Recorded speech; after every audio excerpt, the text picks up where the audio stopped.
Baik, Assalamualaikum warahmatullahi wabarakatuh. Bersama saya Ruhul Hamzah, dan pada kesempatan ini kita kedatangan seorang pemuda yang sangat energik dari ibu kota Jakarta sana, di Jakarta ya, Ustaz ya. Sudah berubah jadi IKN, Pak. Sekarang tidak ke sini ya. Iya.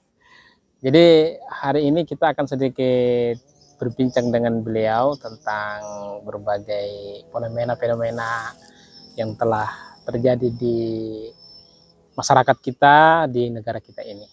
Baik, kita sapa dulu Mas Imamnya. Assalamualaikum Mas Iman.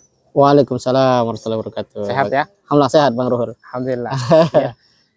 Mas Imam, dari perjalanan dari Jakarta ke Balikpapan, tentunya sudah banyak kita temui atau kita jumpai di dalam perjalanan itu berbagai kejadian, ya, kanan kiri, depan belakang dan sebagainya. Mungkin bisa diberikan sedikit gambaran seperti apa sekarang kondisi remaja kita atau pergaulan yang ada di masyarakat kita saat ini. Ya. Kalau kita ambil segmen anak muda ya, katakanlah SMA sampai perkuliahan, itu rata-rata memang referensinya adalah apa yang tersedia begitu banyak dan begitu mudah di internet gitu. Sehingga mereka ini adalah orang yang sangat up to date di dalam isu-isu sosial masyarakat gitu. Hanya saja memang mereka masih harus ya melakukan sebuah upaya untuk mendapatkan atau mendalami referensi yang lebih terjal kalau ke atas ya, kemudian lebih curam kalau ke bawah, karena bagaimanapun bangsa ini butuh anak-anak muda yang seperti Soekarno berproses dulu, seperti Bung Hatta berproses. Jadi apa yang muncul di dalam fenomena sosial itu dibaca dengan bingkai yang konstruktif, jadi bukan dilihat, dinikmati untuk diikuti. Nah, jadi mereka bisa melakukan proses-proses yang disebut dengan adapsi. Jadi yang baik diambil, yang kurang baik ya ditinggalkan gitu. Dan itu satu hal yang anak-anak muda hari ini harus kita dorong. Ya, kita istilahnya kita ajak ya, untuk melihat bahwa memang betul mereka butuh itu. Nah, kalau tidak maka mereka ini akan menjadi generasi yang apa isunya di situ dia menjadi ahli, tapi ahli temporer sementara gitu kan. Nah, sementara Indonesia ini tidak lama lagi akan bertemu dengan bonus demografi, di mana mereka lah yang akan menjadi ujung tombak bahkan penentu warna dan arah pembangunan Indonesia. Saya kira itu, Bang Rul. Ya. Jadi memang butuh referensi dan penyiapan diri ya. Yeah. Nah, jadi dari berbagai dinamika itu, saat ini kan Indonesia ini dipenuhi oleh berbagai lembaga pendidikan, ya, baik itu dari lembaga pendidikan yang dikelola oleh negara, lembaga negeri gitu ya, pendidikan negeri, dan juga swasta seperti pesantren dan sebagainya. Terus peran lembaga pendidikan ini tadi ini seperti apa sebenarnya sehingga betul-betul lembaga pendidikan ini bisa atau agar bisa mewarnai generasi kita, misalnya baik itu dari pendidikan, lembaga pendidikan negeri maupun swasta yang notabene berbasis pesantren. Iya, saya dulu waktu masih SMP itu sering bertanya-tanya ya. Di satu sisi kita di sekolah, di kelas diajarin tentang moral, tentang akhlak gitu. Tapi pulang sore hari pada pukul 19.30 WIB, itu ada sinetron-sinetron yang justru bertentangan dengan apa yang diajarkan di sekolah. Itu. Waktu itu saya bertanya waktu masih remaja itu, ini apakah tidak ada yang peduli atau memang harus semuanya jalan gitu? Atau sedang diprogramkan? Nah, itu. Pada akhirnya saya memang tidak tahu jawabannya gitu ya. Nah, belakangan baru mengerti memang bangsa di dunia hari ini, tidak hanya Indonesia, itu mulai tunduk pada kepentingan-kepentingan industri, komersialisasi.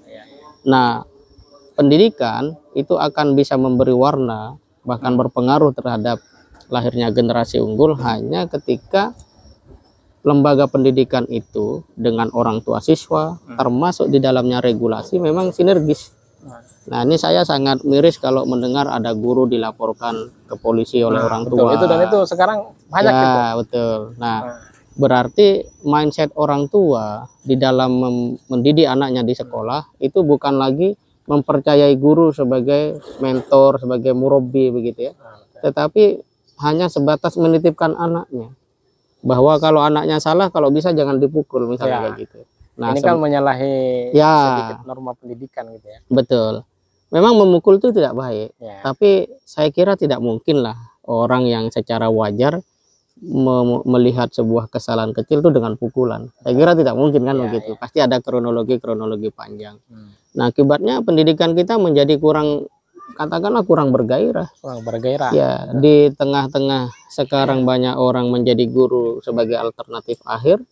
Pada saat yang sama menjadi guru juga sewaktu-waktu bisa berhadapan dengan masalah hukum karena orang tua yang tidak mau bekerja sama dan seterusnya. Nah, lalu apa terobosan yang perlu dilakukan oleh lembaga pendidikan? Saya kira dua. Pertama, dari seluruh stakeholder pendidikan itu mulai mengkonsep ya, bagaimana ajuan undang-undang pendidikan yang lebih relevan untuk Indonesia di masa yang akan datang. Yang kedua, para orang tua itu harus ya memiliki semacam komitmen kepada lembaga pendidikan bahwa kalau anak Anda masuk di lembaga pendidikan, katakan pesantren, harus betul-betul siap. Nah, seperti itu.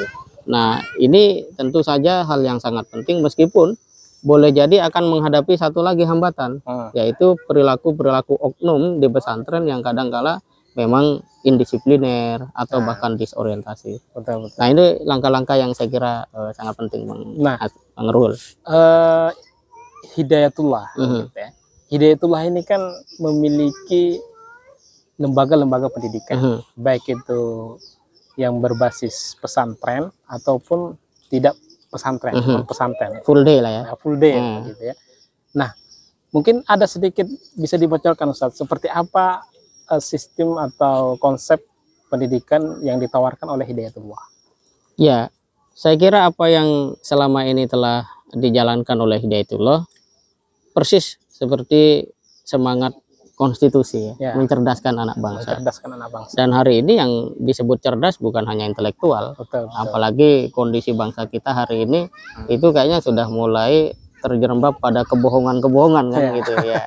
Artinya kalau kita hari ini mendapat berita itu bukan percaya tapi mempertanyakan. Gitu kan. Justru mempertanyakan. Ya. Jadi semangat untuk menghidupkan konstitusi mencerdaskan bangsa dalam pengertian di dalam preambul Undang-Undang Dasar Negara Republik Indonesia itu ada istilah atas rahmat Allah gitu kan. Ya memang kecerdasan itu salah satu yang paling dasar, dia mengerti dan menyadari bahwa semua muara atau pangkal kecerdasan itu adalah menjadi orang beriman dan bertakwa kan begitu.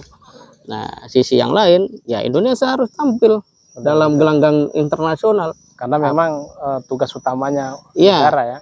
Di sisi yang lain saat ini memang secara geopolitik dunia sedang sangat tidak baik-baik saja. Betul. Ya, konflik ataupun genosid ya yang terjadi di Palestina, kemudian perang yang belum berhenti di Ukraina, termasuk disusul Myanmar yang sampai 50.000 orang mengungsi. Ya, termasuk potensi-potensi titik api baru peperangan yang muncul, itu seharusnya Indonesia sudah hadir itu. Ini loh konsepnya, gitu. Dan konstitusi Indonesia itu mampu untuk menjawab itu.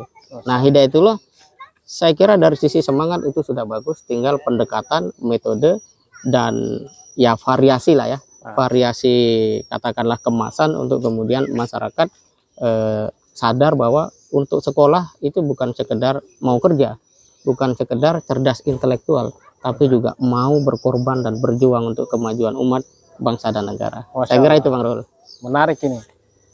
Jadi konsep yang ditawarkan Hidayatullah ini kayaknya menarik, perlu didalami lebih dalam lagi. Ya, betul. Mungkin ada segmen yang lebih khusus untuk menggali seperti apa metode-metode atau konsep yang ditawarkan oleh Hidayatullah.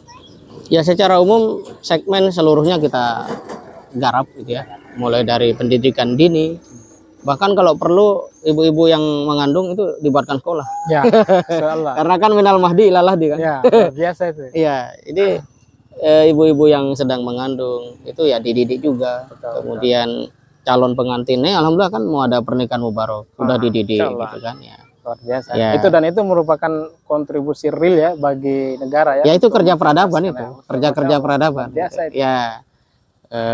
Kemudian termasuk orang tua juga sudah ada di sini sekolah orang tua kan begitu kan. Nah, karena memang orang tua sekarang ini ya betul dia tua gitu dan dia ada ayah atau ibu dari anak-anaknya, tapi secara cara berpikir kadangkala terseret pada gelombang materialisme, gelombang rasionalisme yang pada akhirnya melihat guru pesantren atau apapun tidak lebih dari sekedar dia pergi ke pasar. Nah, Saya sudah bayar ya ini ya gitu kan, jadi betul, transaksional. Nah ini yang juga harus mulai para orang tua sadari dan mindset ini harus ya diubah ya. pelan-pelan kita ubah. Nah kemudian untuk pendidikan tinggi saya kira ini paling bagus ya di Hidayatullah, karena pendidikan tinggi Hidayatullah ini sekalipun secara infrastruktur belum seperti universitas negeri gitu ya. Tapi outputnya itu mampu memberi satu warna kebaikan di tengah-tengah umat, karena lulusannya itu jadi dai ya, jadi dai di berbagai daerah di Indonesia dan siap ditugaskan ya. Di pelosok-pelosok. Ini menarik ini. Dan mereka berkontribusi sangat baik bagi kelangsungan hidup masyarakat setempat itu. Betul. Sangat menarik kader-kader atau anggota-anggota Hidayatullah atau orang-orang Hidayatullah ini, bahwa di mana mereka bukan sekedar berhenti di tataran konsep atau teori ya, tetapi bagaimana agar dibumikan istilahnya ya. Nah ini sangat menarik, akan kita ulas lebih dalam lagi di pertemuan berikutnya. Ini hanya sekedar sebuah romantik atau prolog gitu ya, belum isi dari apa sesungguhnya yang lebih dimiliki oleh Hidayatullah. Mungkin begitu, kita akan berjumpa di kesempatan berikutnya. Dari saya, Assalamualaikum warahmatullahi wabarakatuh. Waalaikumsalam warahmatullahi wabarakatuh. Cut.